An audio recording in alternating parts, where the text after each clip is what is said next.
Boy, screws loose, they done stripped the bolts on them. Shoulda never sent them to pick up the work for me. Sprayed the park and had my shit inside the car. Marcus Smart boy was shooting with a 36 on him.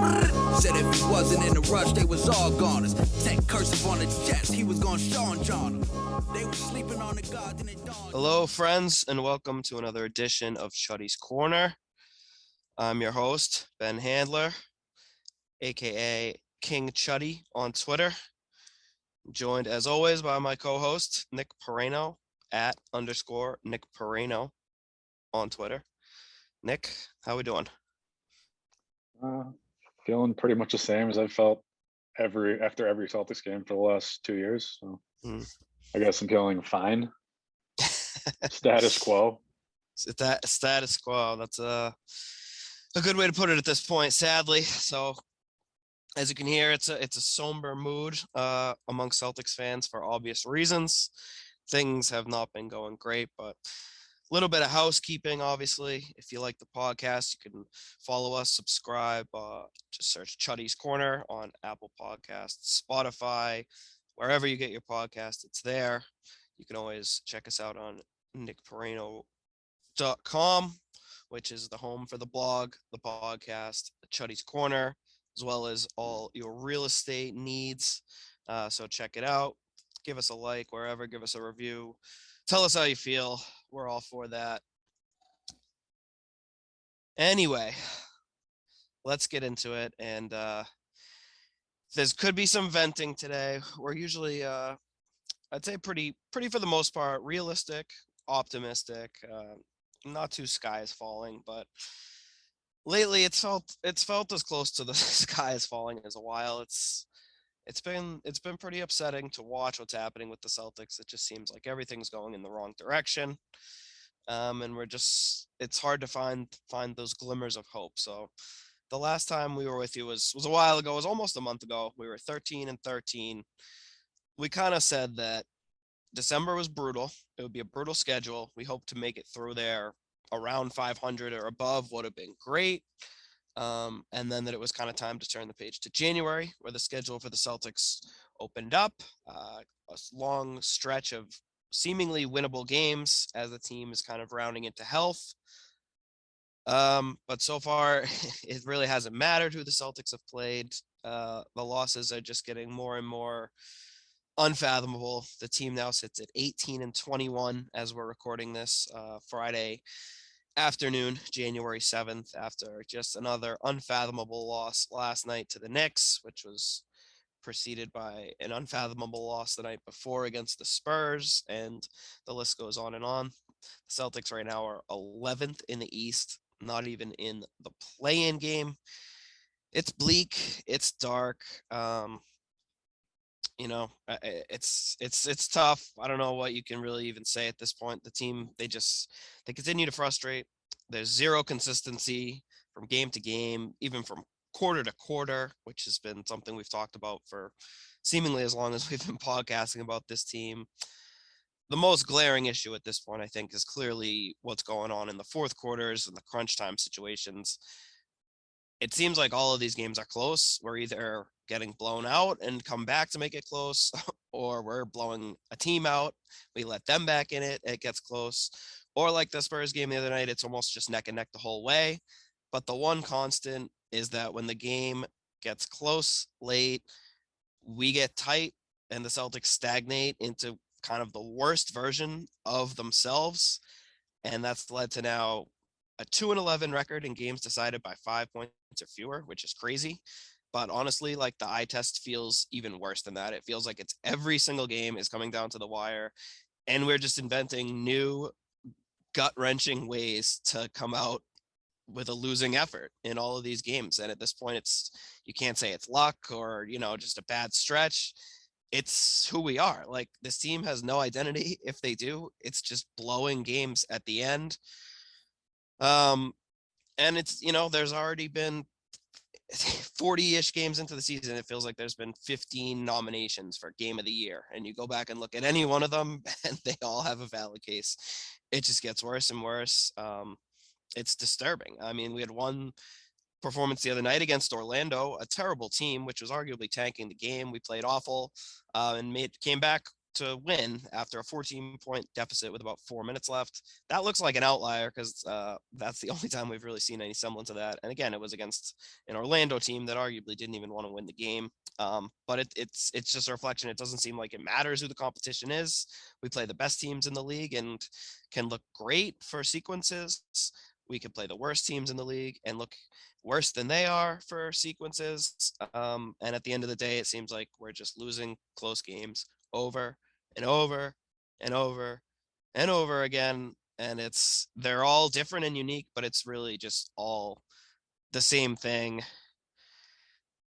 I don't even really know what to say. Are you seeing things any differently, Nick, or is that kind of just where we're at right now in your mind? Well, that pretty much wraps it up. It's like it's the same Celtics team that we've been seeing for the last at least 2 years, I guess you could say.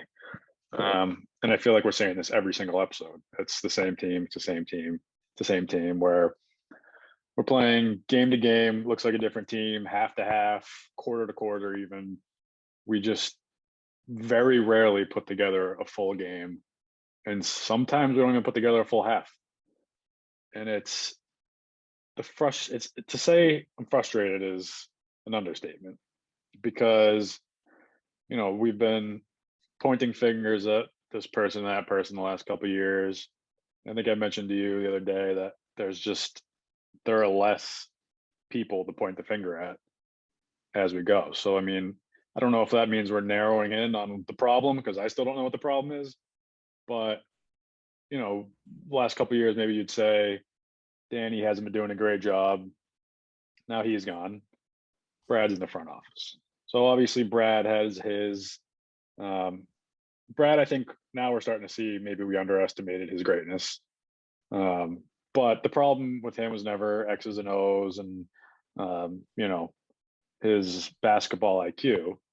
But I think towards the end, maybe people were starting to speculate that maybe he sort of was losing his voice in the locker room.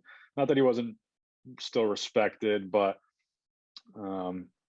maybe it was just time for a change, from the head coach position. So now he's up in the front office, and I'd say that Brad had a borderline great offseason, and I don't even know if it's borderline. I mean, our roster is, I think, significantly better than it was last year. And it's not to say we have a championship roster, but I think we have overall, other than shooting, which I know is a big part of basketball, we have a pretty solid lineup. Rosters, mostly well-rounded, other than shooting again. And either way, this roster is definitely better than a sub 500 team. So that's not the problem, the roster construction anymore, which was probably an issue the last year or two. We hired Ime to appeal to the players, which I think we both liked that hire. And it seemed like the right move. And I'm not saying Ime is, a bust and it's over, but we hired him to be more relatable, and he's got a good reputation and well respected amongst our players, the league, seemingly.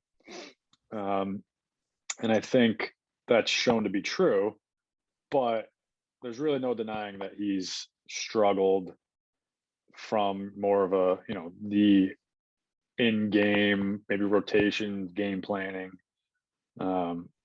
He's had his struggles, which, it's hard to argue that. And it's expected, I guess, with rookie head coaches. I wouldn't say expected, but I'd give him a little bit of a leash there. Say there's a learning curve, as there is with every new job. So I don't know. It's then if you eliminate Danny from being the problem, you eliminate Brad from being the problem, and then maybe you put a little blame on Ime, then I mean, where does it go from there? I mean, do you go right to Tatum and Brown? I mean, who's next? Who gets the next biggest piece of the blame pie, I guess, is what I'm trying to figure out. Yeah, I think that's what everyone's trying to figure out, and I think the fact that it's so hard to figure out leads to maybe the boring answer, but I think it's clearly a combination of things. And it's impossible to point at any single person or even smaller like faction of people and say this is clearly the problem, everything else is perfect, this one area is bad. It's a combination. So I think it's a cycle, and you can start the cycle anywhere you want. So you could start with the roster. So I agree with you. I think Brad had a great offseason. I think he was dealt a not great hand and did about as well as could reasonably be done with that situation. I think he brought in good pieces. I think everything we said about the offseason in real time is still true. I like everything he did. I like the guys he brought in. But at the same time, I think if you look at the roster, we probably overestimated it a little. Thinking that it could be a contender this year was clearly looks to be a bit ambitious. So I mean, I think I'm not saying I blame Brad, but you can certainly blame the Celtics roster as part of the problem in that. I hate to say it, but it's just, at least right now, not as good as we thought it was or hoped it would be. So I think a big part of that is, when we or anyone who was thinking that this Celtics team could contend, they were betting on a few things happening. Um, so we were betting on kind of guys who had been up and down shooters, basically shooting at least like at their average or better, well enough to give us enough shooting to get by with everything else. And then we were banking on, big internal growth and big steps kind of being taken. And a lot of things had to fall into place really perfectly for this team to contend, we're now seeing. So yeah, you could start with the Jays, with Tatum and Brown. I think it's very unfair to blame them for where this team is. Have they been as good as they can be? Have they been perfect? No. Tatum had a very slow start.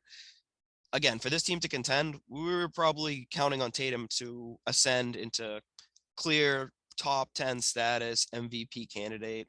That hasn't been the case. I think he's largely been really good, especially lately. And like flashes I'm seeing from him as a playmaker have been awesome. It seems like he is starting to read the game better. The game's slowing down for him. He's making a lot of good decisions, a lot of good passes. I love what I've seen from him, but he just hasn't been as good as we would need him to be to take the next step.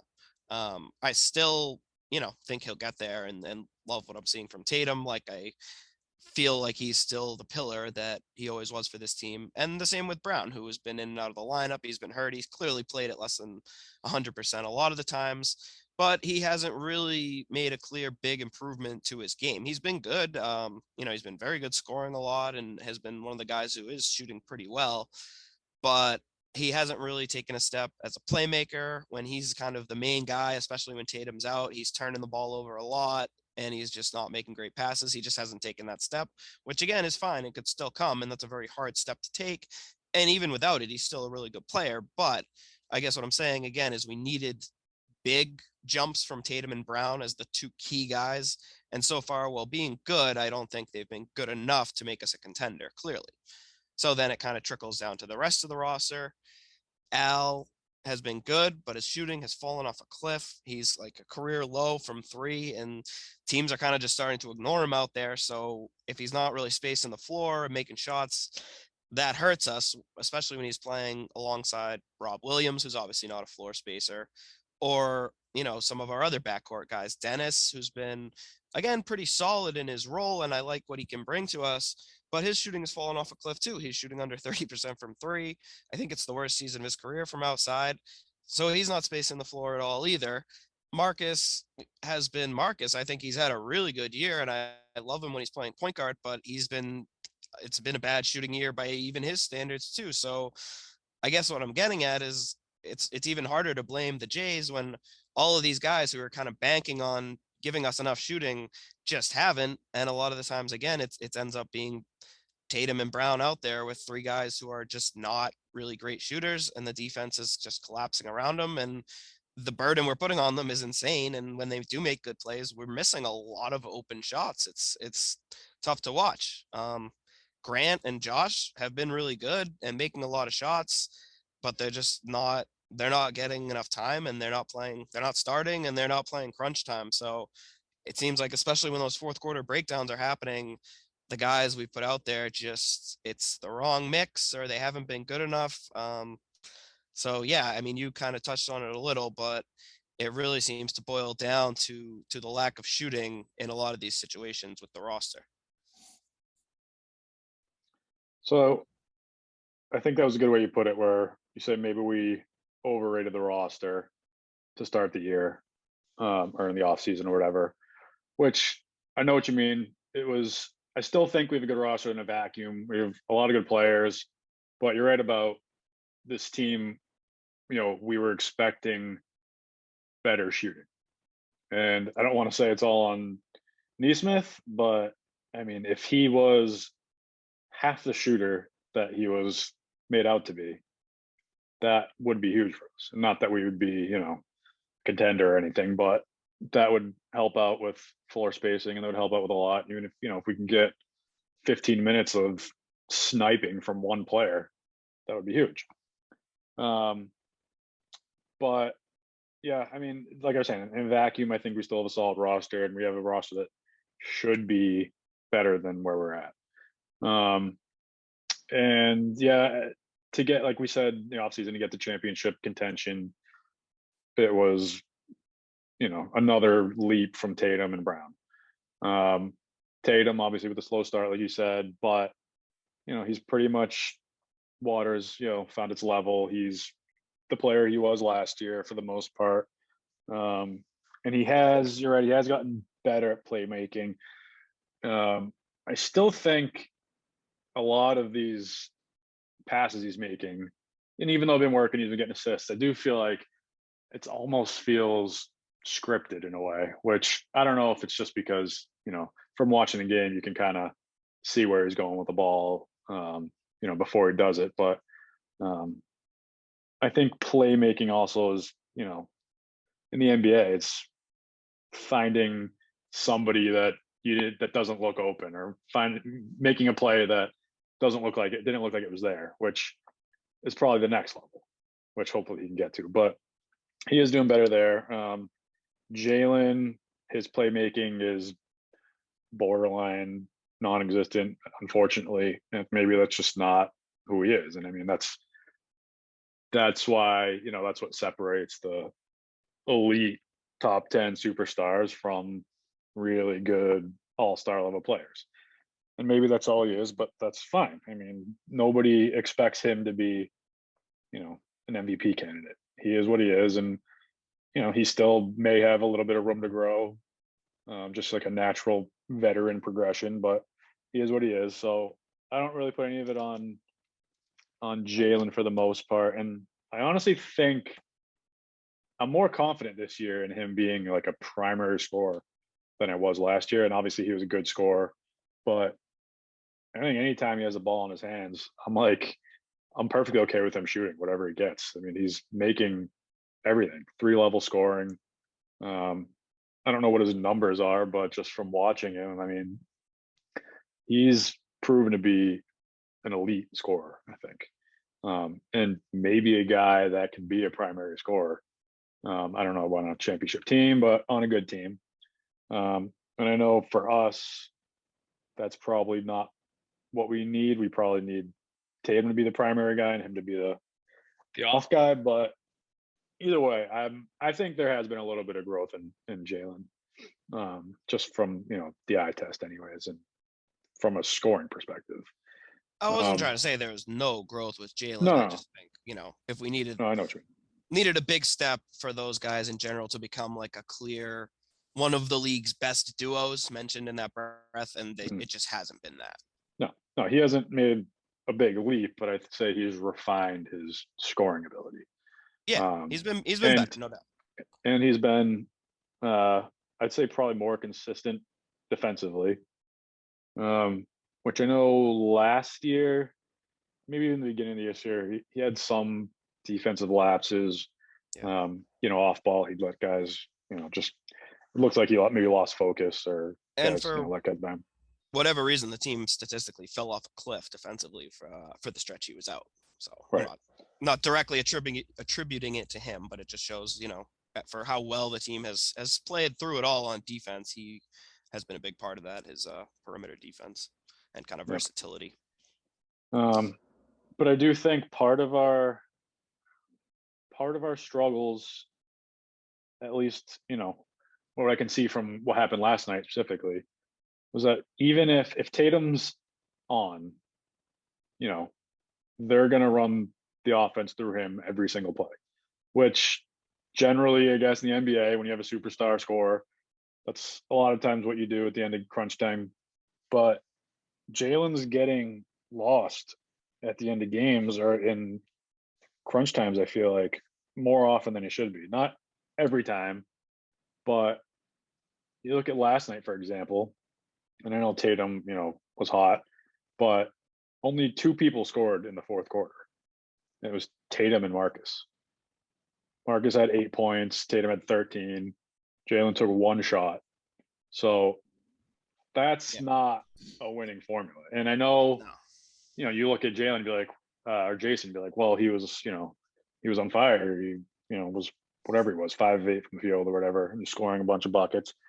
But that's not always the best way to run an offense. If you have one guy that's giving you a ton of points and he's, hot, you do want to ride it, but that's not helping the rest of your team offensively. So, I mean, he was hot. We scored 21 points. So was that really for the best? Or should we have tried to get Jalen more involved? Or should we have tried to move the ball around a little more?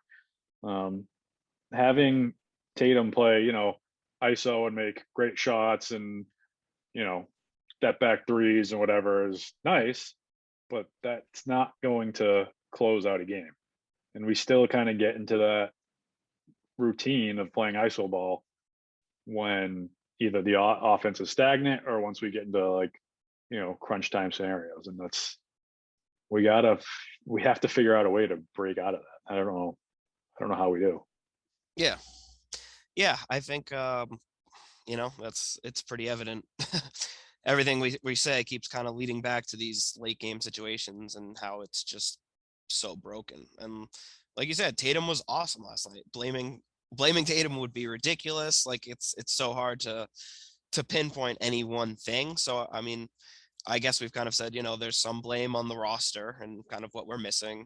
There's some blame on the players and how they haven't kind of played up to their ability in the case of a lot of the role players, at least with shooting wise, and how the Jays haven't kind of taken a big enough step. And I agree, I left out kind of the kids, but yeah, the fact that Pritchard, Neesmith, and Langford are pretty much all complete non-factors is just brutal. And especially on offense, like that they just are unplayable.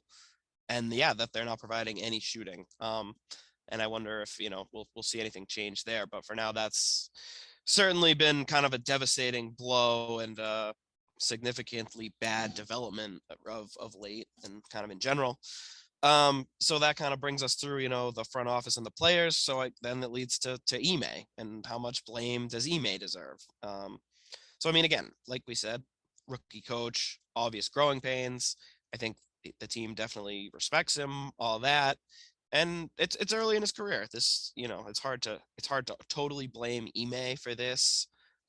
When, like we said, he's been given clearly an imperfect roster, and a lot of the guys he has been giving haven't been really performing the way we had hoped and that they have in the past. So it seems like probably for the most part, whatever Ime is going to try, he's probably a little bit limited. And no matter what he does, he's sacrificing in one area for another area. So I'm certainly not in like fire Ime crowd or anything like that. I still think there's hope for him, but overall so far it hasn't been particularly impressive.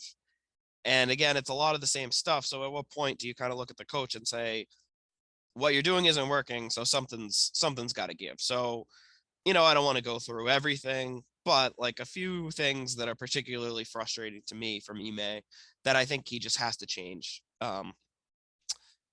Let's start with the end of games. I don't understand the crunch time lineup at all, really. And we kind of alluded to it earlier, but so you've got Schroeder and Marcus in your backcourt, 2 point guards who are not really 3-point shooters. Now, Marcus is obviously going to be in your closing unit, and everything he does, like outside of shooting, more than makes up for what he lacks in shooting. So if he's like your worst shooter or your least non-shooter who isn't a big, like the guy who's going to be on the perimeter, I think you can totally live with that. But then you bring in Schroeder, who's shooting even worse from the outside and is also a point guard. You've got these 2 point guards who don't space the floor, and you're basically using Tatum or Brown as the lead ball handler. So, I mean, Schroeder in the right spots has been good for us, but what he's good at is kind of leading the offense, slowing the game down, getting you buckets in isolation or in the pick and roll, getting to the basket. He's not being asked to do that at all really down the stretch. So I just don't see what he's adding to the mix out there. He's just another guy who the defense doesn't really fear as a shooter. And when he gets the ball, he's not making outside shots. I mean, I get that you want a guy who, when he gets the ball in a kick out, he can attack a closeout or break a guy down. But I just think he's taking away more than he's adding, and he's obviously not a great defender, and he's not that big. Furthermore, when he and Marcus are out there together, for whatever reason, Ime continues to run offense through Dennis, which for one, I think Marcus has done a really good job as a true point guard, and that's where he's by far at his best offensively. When Dennis is out there, then that basically turns Marcus into an off-ball guard. So he's playing the role he's asked to play, which is basically being a standstill shooter from the outside. He's just not a great shooter. He's streaky. Obviously, he makes some shots. I can live with that. But you're putting him in a role that's just not really best suited for him. So I personally would much rather see a better defender and floor spacer than Schroeder as the fifth guy in crunch time, which would either be to me Richardson or Grant Williams, who have been making shots. Like, is the defense respecting them a ton more? They're maybe not pure snipers who suddenly are going to shift the balance of the defense, but they're both bigger, better defenders. They'll bring you more on the defensive end, on the glass, whatever. And they've been making shots. So even if the defense doesn't respect them, if they're making the shots, who cares? I just think this, to me, is a no-brainer to at least try one of those guys in crunch time. They've been our only really good 3-point shooters outside of when the Jays are on, and neither one played at all in the fourth quarter. They basically never play in crunch time situations unless one of the guys who is on the floor is out. So this to me is like one thing you can point at as if Ime doesn't fix this fast, I'm going to start pulling my hair out. Dennis, he's had, it's been up and down with him. I mean, he's been what he is, and he's a good player that's playing in the wrong role. He's not in the right situation. It's not his fault, but he's, like you said, Dennis and Marcus should almost never be on the floor at the same time. Agreed. And that's for all the reasons, like you said, especially in crunch time, but just in general, there's no real reason for them to play more than a couple minutes, just between, rotation or whatever. But he's playing out of his natural role in his natural position. He should be playing less minutes, I think, not just because he hasn't been great, but I just think he's not a 32-minute player, 32 minutes a game player, which is, I think, what he's averaging right now. His ideal situation, like you said, come off the bench, be a spark, instant offense type player. Maybe the first or second guy off the bench where if you need some, if you need a quick point, or you just want to go to ISO, then you put him in there, pick and roll, see what he can do. He's good at getting to the hoop. He's a decent, mid-range shooter. He can shoot threes, not his best trait, but he could be really good for us. He's just not in the right situation. And that's obviously on Ime. I mean, there's no one else to put that on. I mean, Dennis isn't putting himself out there for 30 minutes a game. Right. So and like you said, him and Marcus on the floor at the same time.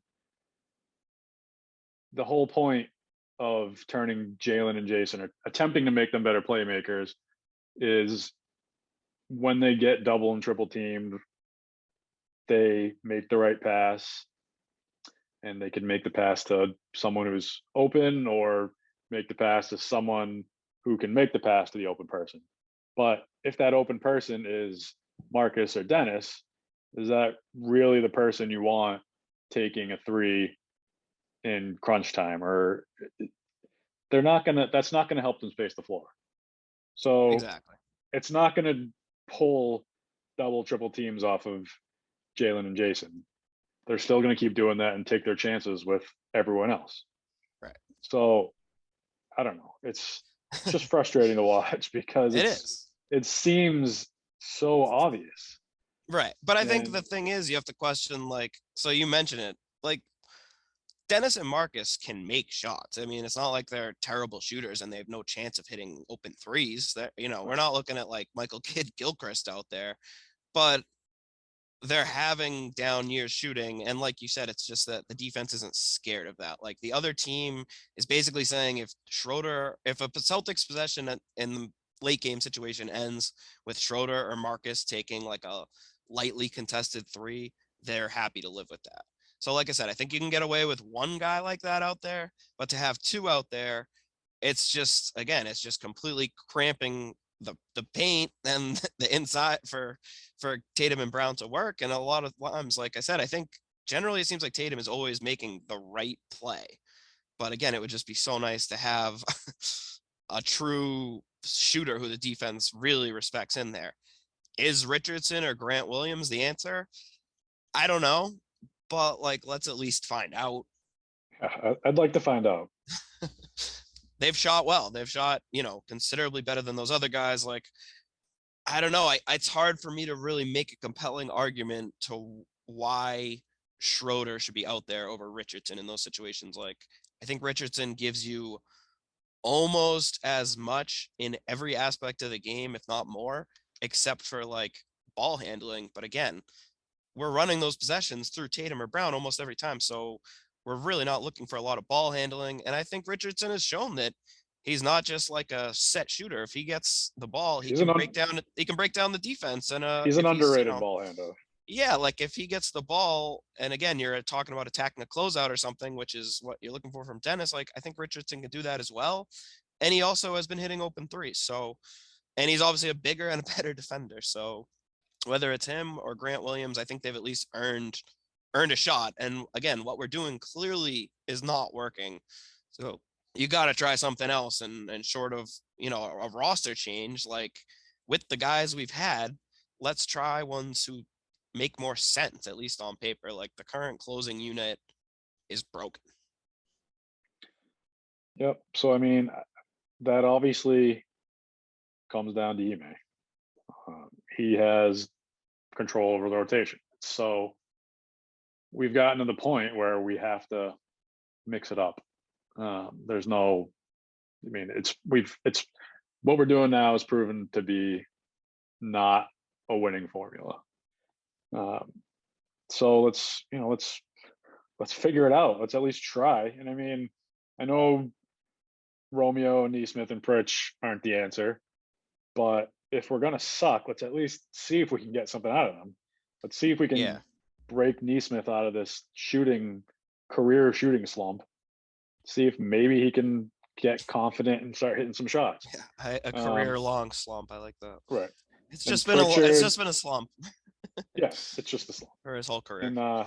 And Pritchard's not obviously not the answer either, but he can shoot and he's looked decent out there. He's not, an elite defender, and but I don't know. I've generally like what I see out of him in short spurts, anyways.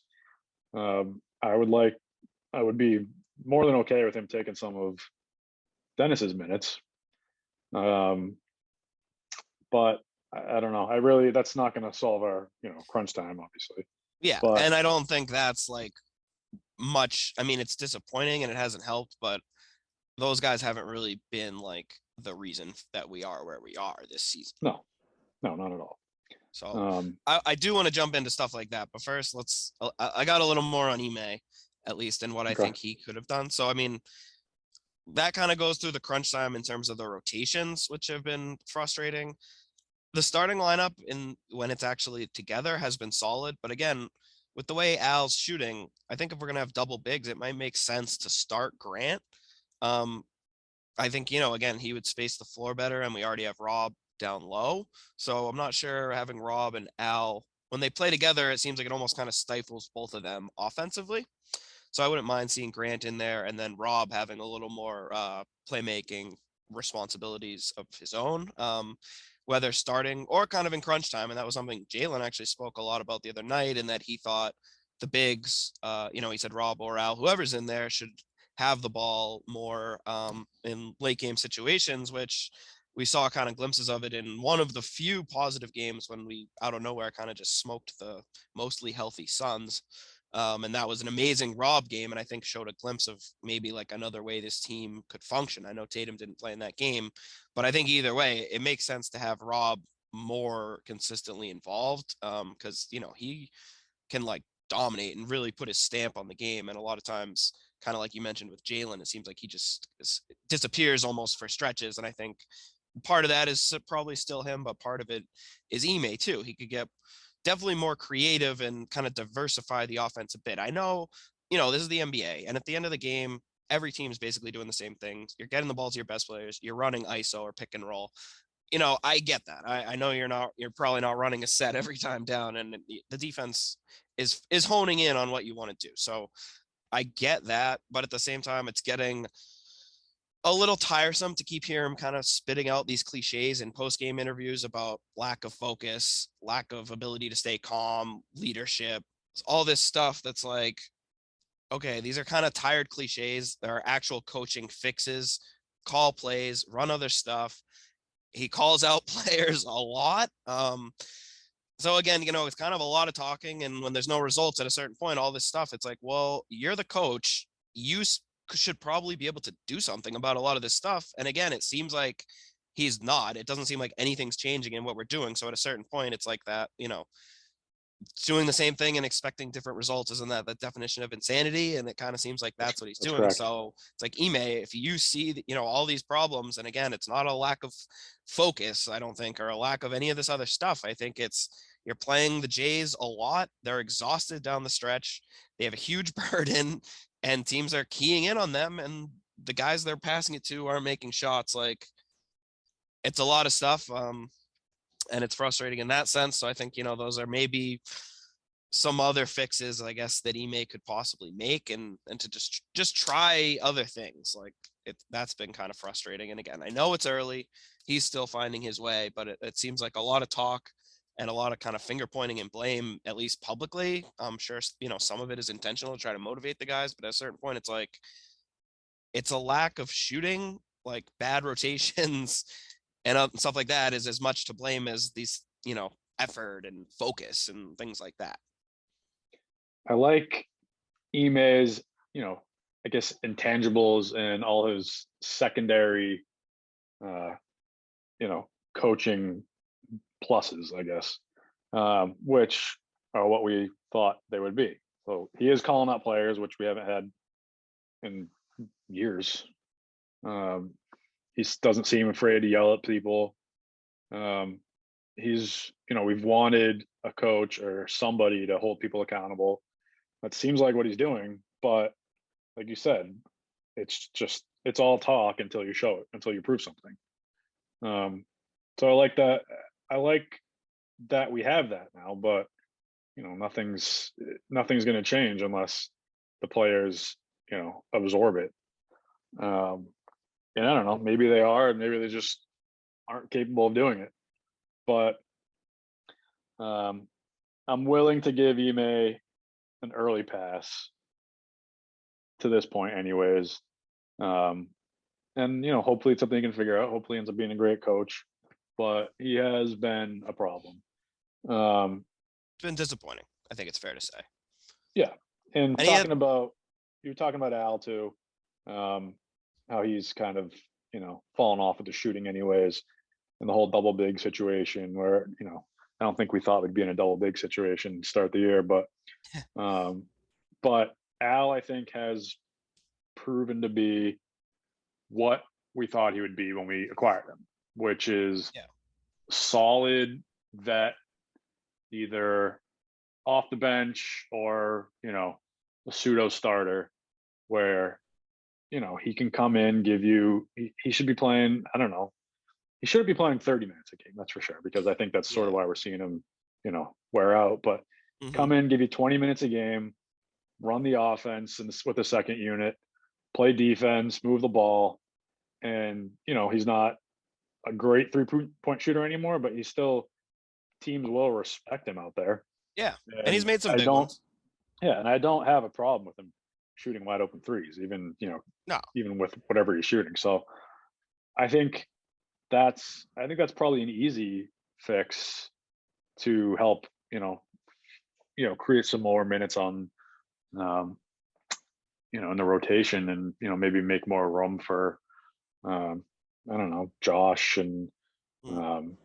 spread it out. Because I mean, I think if you have Dennis and Al as your first two off the bench, a couple of guys that get, 15 to 25 minutes on a given night, that's a solid first two. That's a solid sixth and seventh man, I think. Um, Yeah. if they're in the right role and playing the right, amount of minutes. But that's not what they're doing. They're both basically playing starter minutes, Hmm. and that's not what they're designed to do. Yeah. And that's almost exactly what I was about to say, is that I think it's makes a lot of sense at this point to transition Al and Dennis into kind of the face of the bench, so to speak. Like I mentioned, maybe getting Grant into the starting lineup, getting Josh into the closing lineup, and building key bench minutes around Al and Dennis being kind of the key guys. Maybe rest the Jays a little bit more throughout the key games so they're fresher down the stretch. And when Al and Dennis are in there, they'll be featured. Will play to their strengths. They'll get to do what they do, to veterans who have familiarity together. As does Josh, has some familiarity with Al. So with him coming off the bench, like, I think that makes a lot of sense for this team. And like you said, to bring down the minutes of Dennis and Al and kind of accentuate that the core four guys of this team are Marcus, Jalen, Jason, and Rob.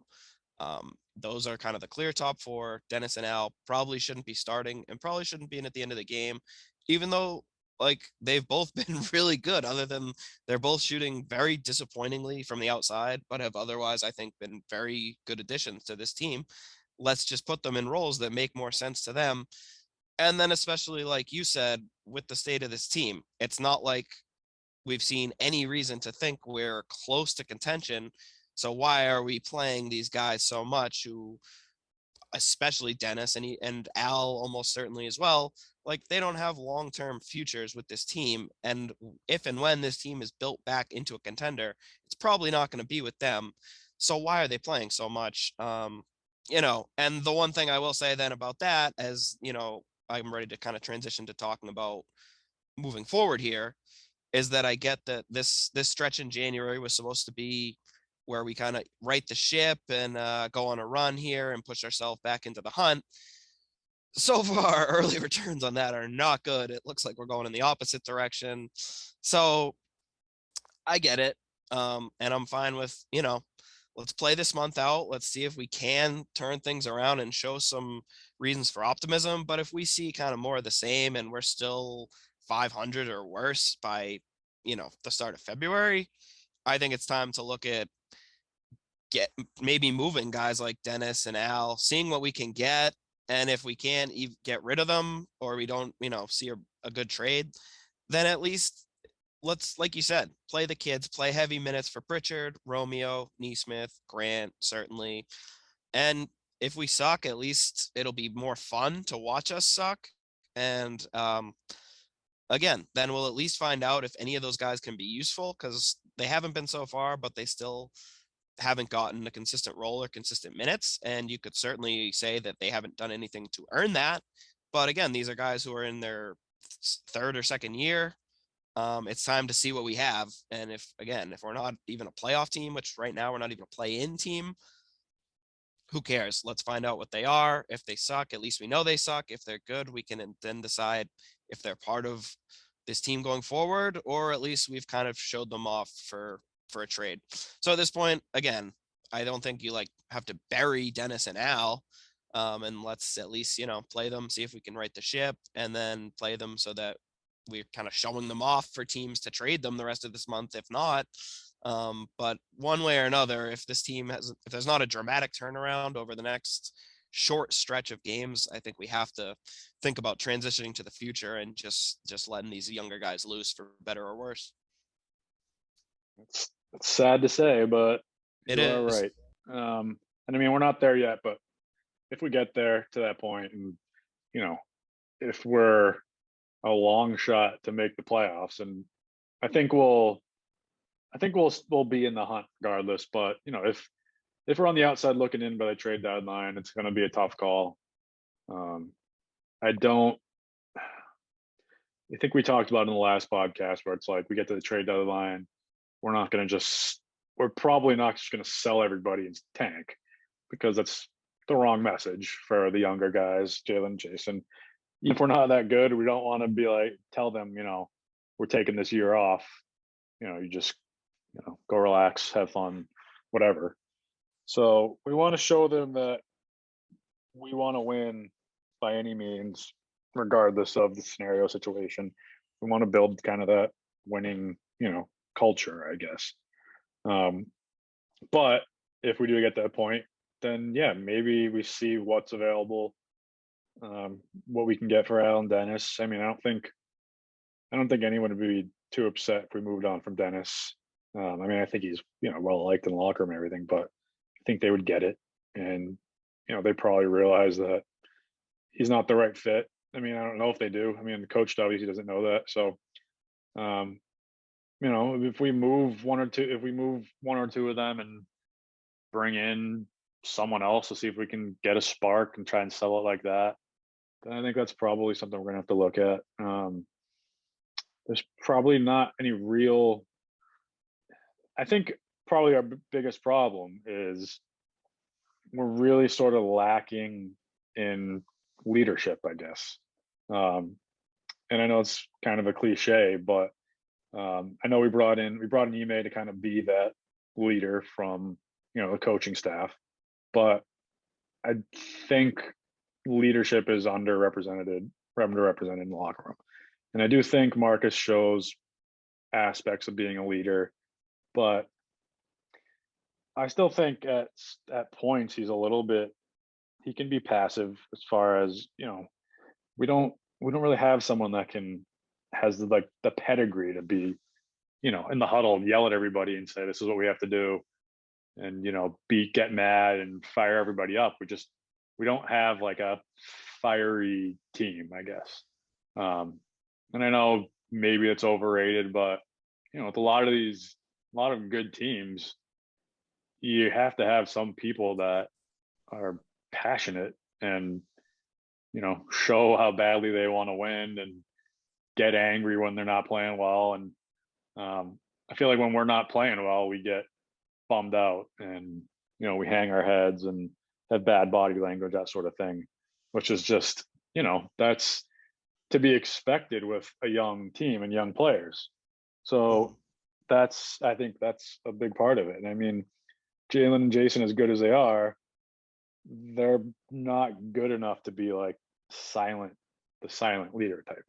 And not that they don't talk or but they're not like Kawhi. I think a lot of people compare to a silent leader, but he's Kawhi. He's an assassin. So if you're going to be a silent leader, you got to be able to like put the team on your back and win games single-handedly.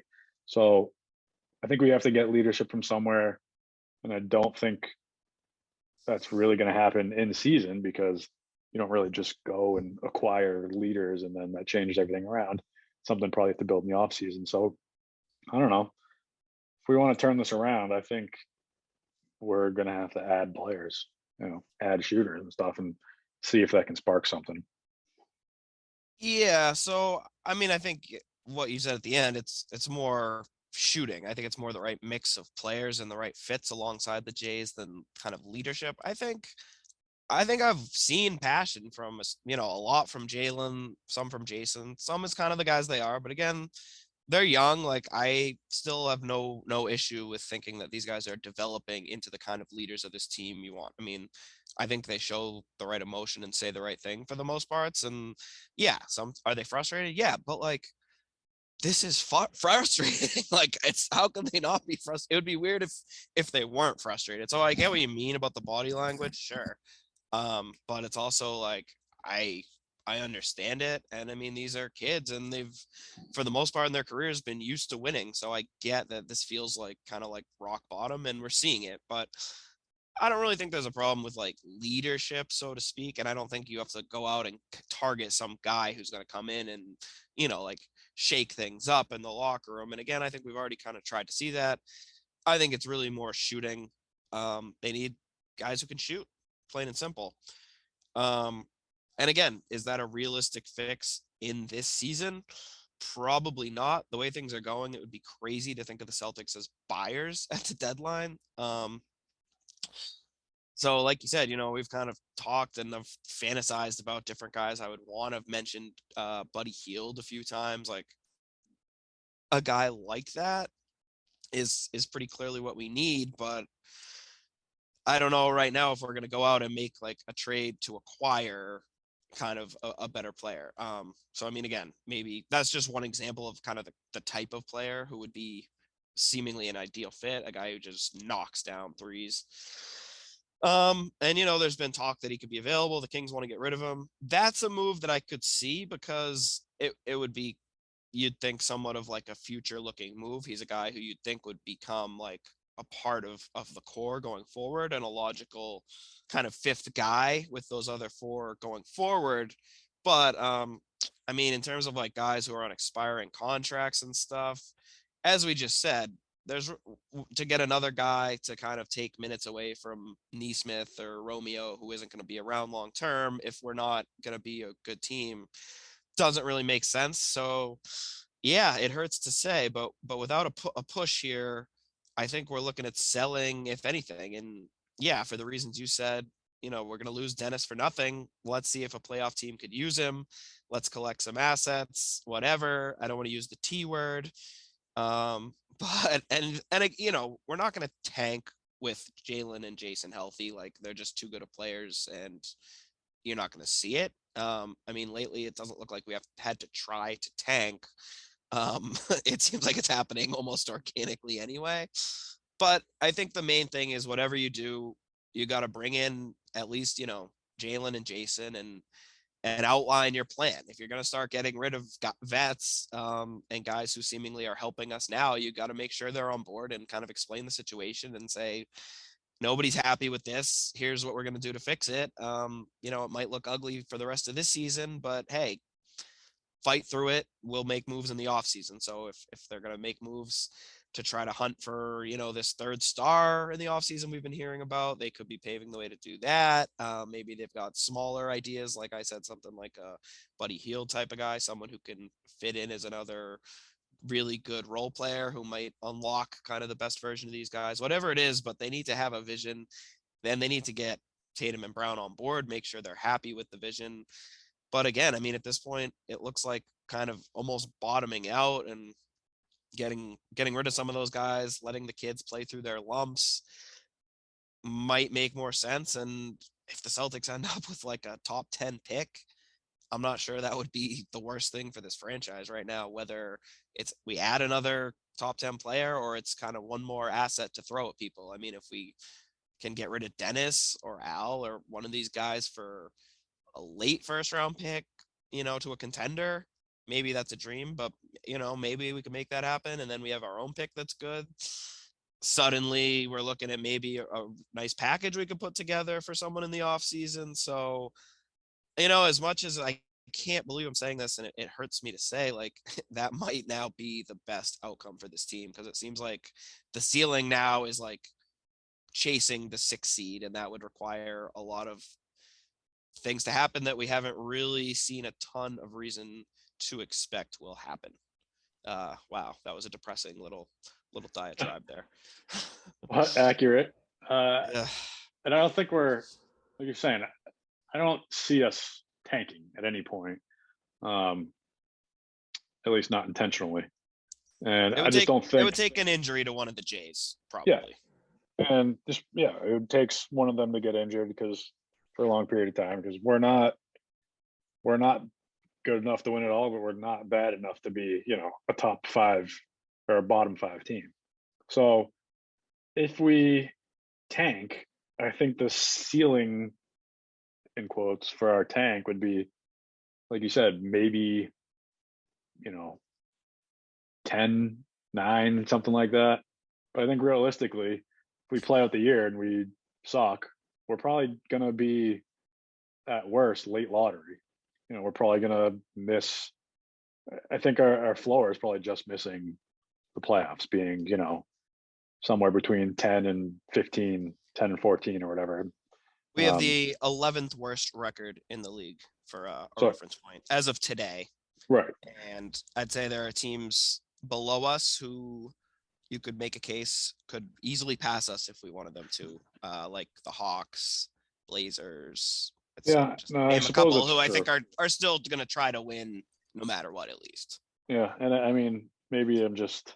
And you get into the lottery, anything could happen. I mean, it could be the 13th odds and get a top 3 pick. Could happen. Yeah.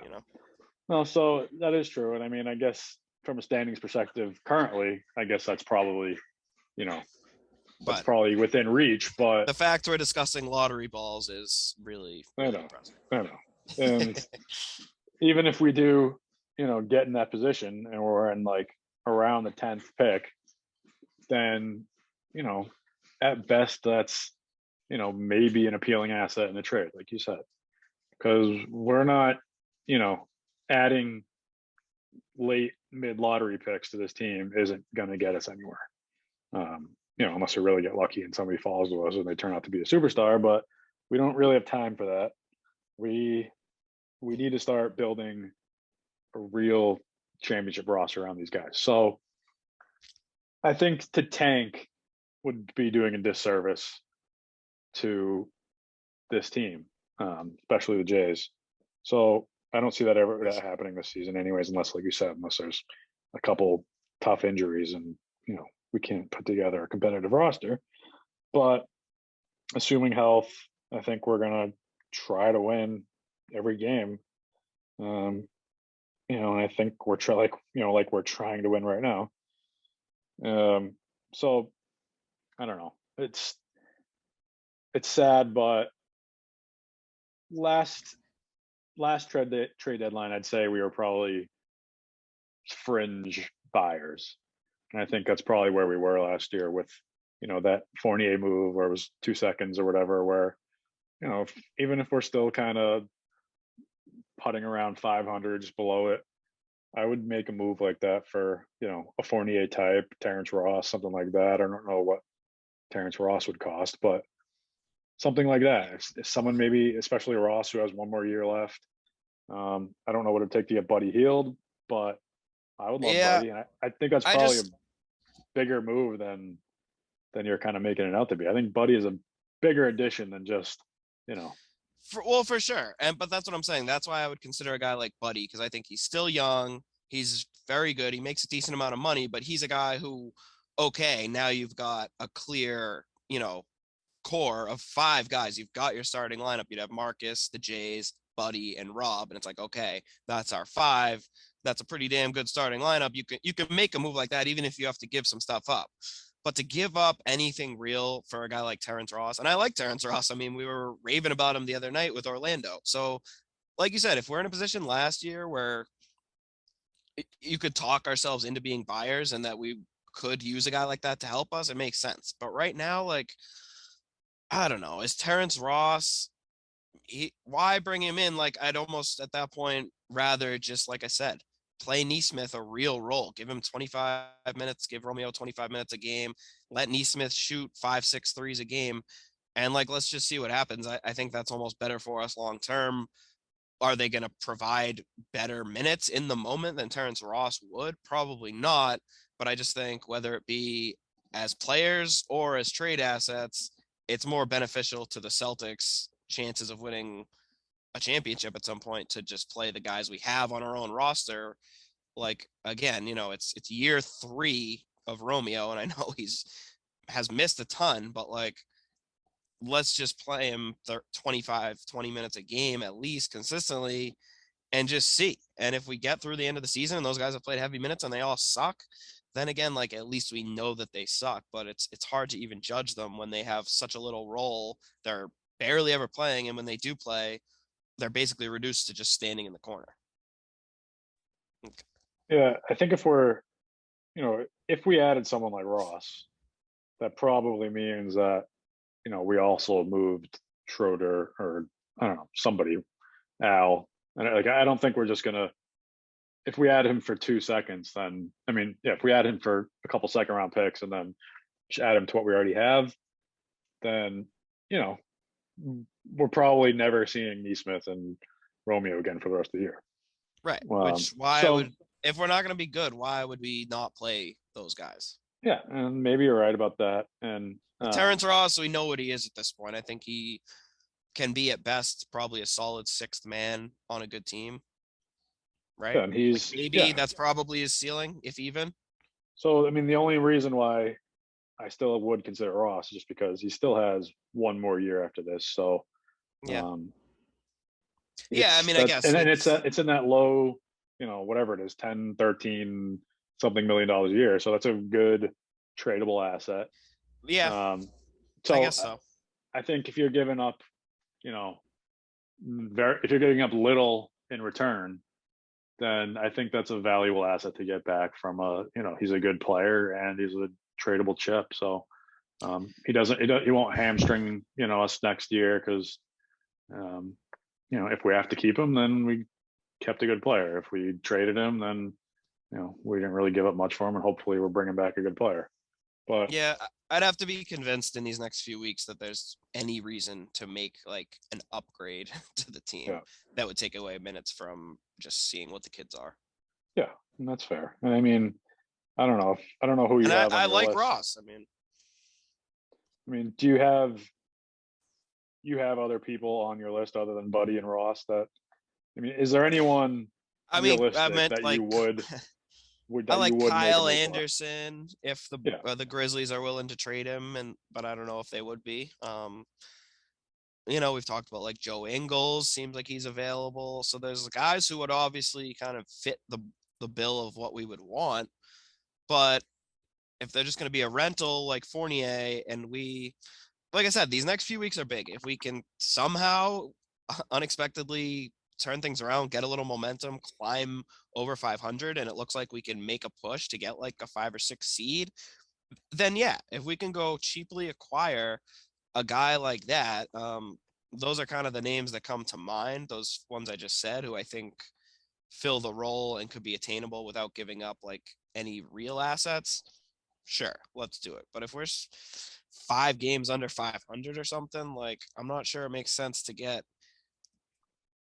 any of those guys who we really have no reason to believe would be around longer than maybe the end of this year. I know Anderson and Ingles are on expiring deals. So yeah, I mean, it's tough to find a guy who fits. I keep saying Buddy because he's kind of the perfect mix of like having years left and it would be a move that would help us in the short term and the long term. There's not a lot of those out there to be found. I don't think that wouldn't be like, require a major shakeup, which I just don't think we're going to see in the season, considering we saw a lot of shakeups in the off season. It's still Ime's first season, etc. Like, I don't think there's any chance the Celtics are just going to blow it up significantly. So I think someone like Buddy Hield is probably like the peak of expectation that you could have if you're the Celtics for like a short-term and long-term move. I don't know. I really just don't see us making another move like we did with Fournier if the team doesn't show more signs of life. Because again, I think I'd just rather play Neesmith and see if he could maybe be that, or maybe he can find his shooting stroke if he actually gets a real chance to. What about someone like Eric Gordon? Or Eric Gordon. Eric Gordon. Yeah, no, like, I get it. I mean, he's the right type of player, I think, in theory, but I think it would kind of be more of the same in terms of like why bother? He makes more sense, I think, to a team that's a contender. Like we're just not a contender, so I don't know. He's going to be taking away minutes. He's not. Is Eric Gordon going to be a part of the next Celtics championship team? It seems No. hard to imagine. So again, I mean, like I said, if we make a push and it looks like a piece like Gordon is worth getting for little cost, sure. Am I giving up any real capital for him? No. And if we don't show improvement, do I even want him taking away minutes from the kids who are obviously not as good as Eric Gordon, but might be someday more helpful than Eric Gordon? Right. No. So again, it's nothing really about the player, but it's not like you get a Gordon. It's like there's another piece of our core going forward. So Yeah. yeah, I mean, it's Gordon. nothing against. I like the player, but it just doesn't make a lot of sense right now. Yeah. The reason why I asked is because I mean, Buddy, Ross, and Eric Gordon are probably the three most realistic, trade opportunities. I mean, they all seem like people that are probably going to be on the trade market this trade deadline, and they all kind of fit what we're lacking. So I mean, I figured it was worth asking anyways. And It's worth asking, but I mean, Gordon is 33 years old. He makes over 18 million this year, 19.5 million next year, and then he's got an option. I'm not sure if it's a. I think it's a team. I think It's a non. it's All not right, it's non-guaranteed. So non-guaranteed. it's one more year after this at almost 20 million. Yeah. I mean, It's it's not hard to pennies. imagine like that's a contract that you want to take on given the current state of the team, and I'm not sure teams will be lining up like I mean maybe we can dump him again as an expiring contract, but then like I don't know. I mean I get it, and he would provide much needed shooting, but it's a tough sell. And at 33, he would probably look and be like, no, I want to go to a contender, not the Celtics. Right. Oh, So, sure. I don't know. Oh, I think I it's don't know. more likely we sell a guy like Dennis than acquire a vet like Yeah. Eric Gordon or um I whoever agree. else you were I think just we're on the same throw page us. Yeah. there. Yeah.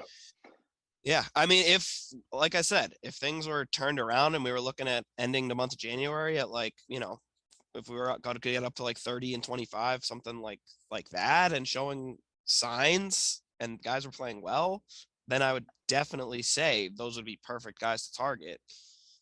The way the season's going, there's no point in it. Sadly. Well, we have a few more. When's the trade deadline? March? No, I think it's in February. It's around the All-Star game. I don't know exactly. Let's see. February 10th. Oh, So it's it's creeping earlier than I up. expected. Yeah. That's So what I'm saying. about a So month. it's really, yeah, we got about a month to see if this team can, like I said, somehow turn things around. And if they Yeah. do, great. If we can go on a real winning streak, like I said, and it looks like we're definitely going to be jostling for position and we're going to be a playoff team, then this is a different conversation, and we'll talk again before the trade deadline and see where we're at. But in our trade deadline focus, if we're talking about anything like we are now with the state of the Celtics, I just don't think those guys will be realistic for a team like the Celtics. And again, I think we'll be talking about probably moves to sell teams that make the team worse for at least the rest of this season, which is a tough pill to swallow. But I think if the goal is to win another championship, that's the goal, then it's hard to argue that wouldn't be the right move. Yeah.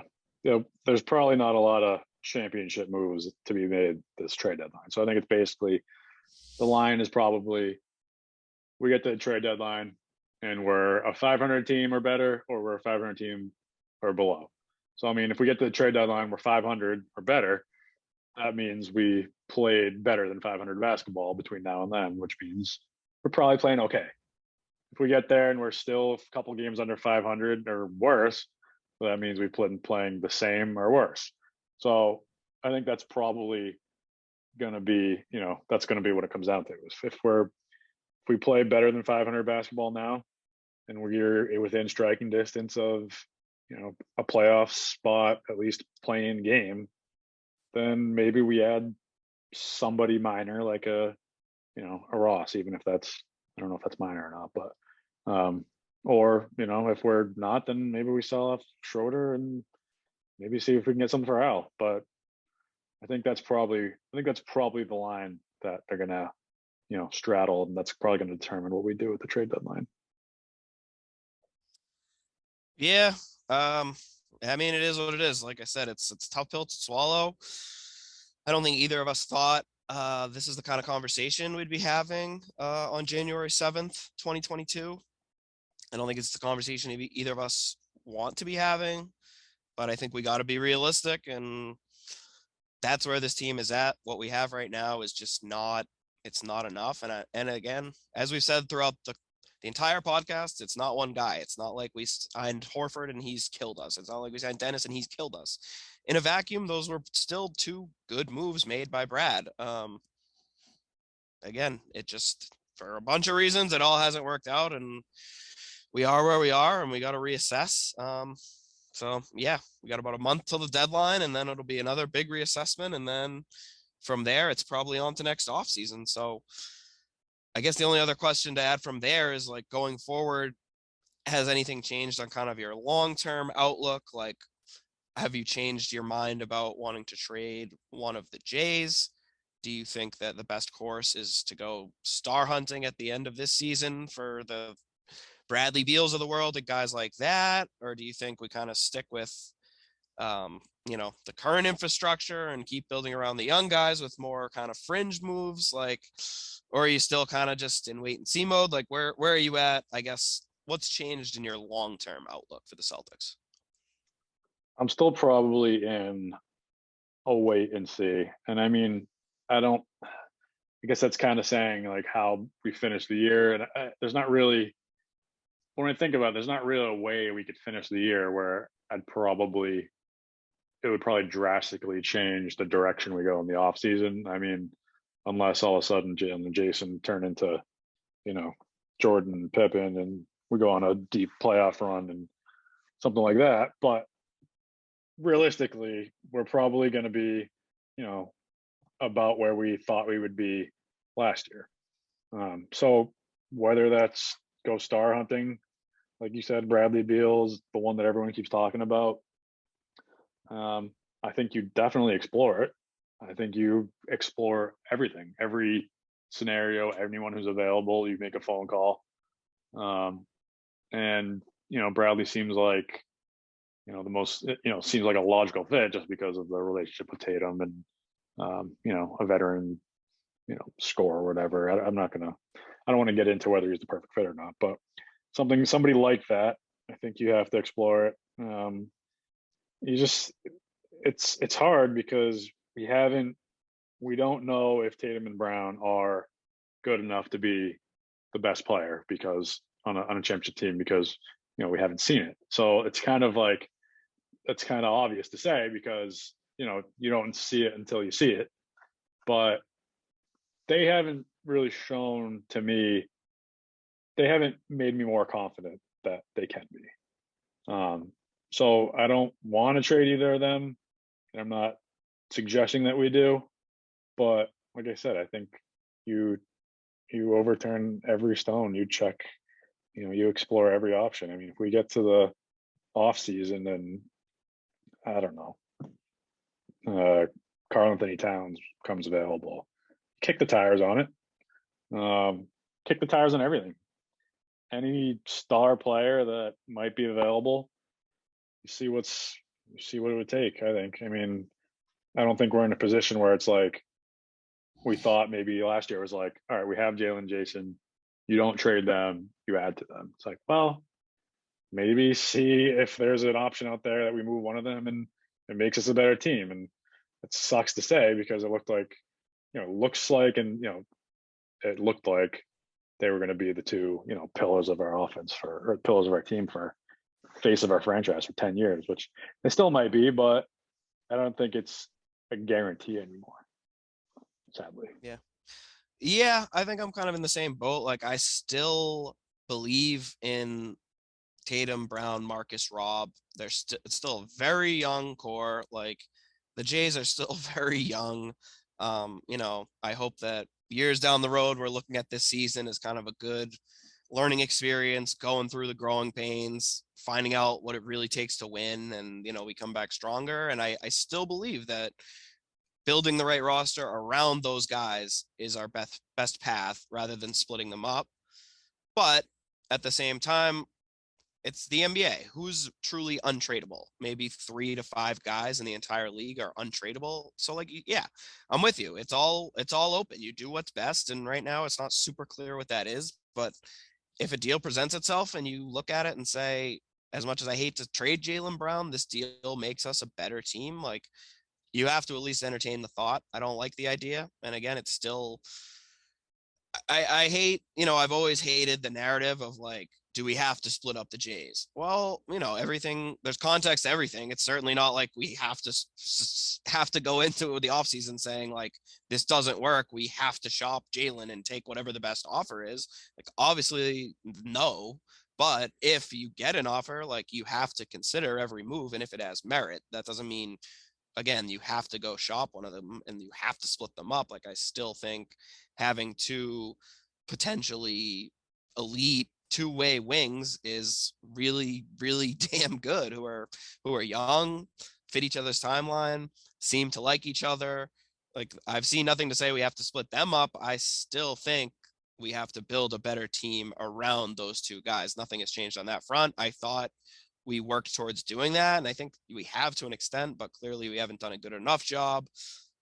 So my priority is still adding talent that fits around the Jays, chiefly at the moment shooting. That's what I would first like to see. If there's a way to get a third star, obviously still open to that, depending on what the deal is, and we'll discuss all that in due time. But from a macro sense, as disappointing as this season has certainly been, I'm still kind of in stay the course mode, generally speaking, especially when it comes to the Jays. Yeah. And I'd say I'm probably generally in the same boat, but I would say I'm removing Jaylen and Jason from the, no trade clause. I would move them for the right scenario. And I mean, I guess that's obvious to say under any circumstance, but they're not untouchable anymore. But obviously it has to be for the right move. And you said, we're not going to go in the offseason saying we have to move one of these guys. It's not like one of them is Ben Simmons and, they're not going to play for us and it's toxic and we just go take the best offer we can for him. I still we're in do a good think position. Tatum is close to untouchable. Like I think, they're both really good. I think Tatum is clearly better and a better asset and has a higher ceiling as someone like, I still think he could become a top 5 type of player in the NBA. I just don't know if I see that ceiling for Jaylen. Obviously, Yeah. he's a couple of years older. But so, I mean, I think if you were to trade one of the two, if we do get to that point, like I still think you're shopping Jaylen for the best potential sidekick to Tatum. Right. There still are not many guys I would even pick up the phone for to talk Tatum deal. So I don't see that probably ever happening. And again, I still hope that we don't see Brown get traded, but I think if it gets to a point where we have to make some move, it's going to probably be a move for Brown, realistically. But yeah, no one is untouchable. Yeah. Yeah. That's basically what I meant. Yeah. So, I mean, I think that's where we're at. It's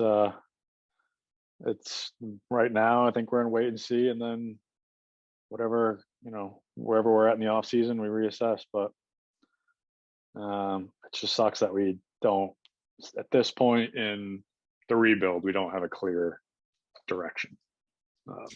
Yeah, it's a sorry state of affairs, no doubt about it.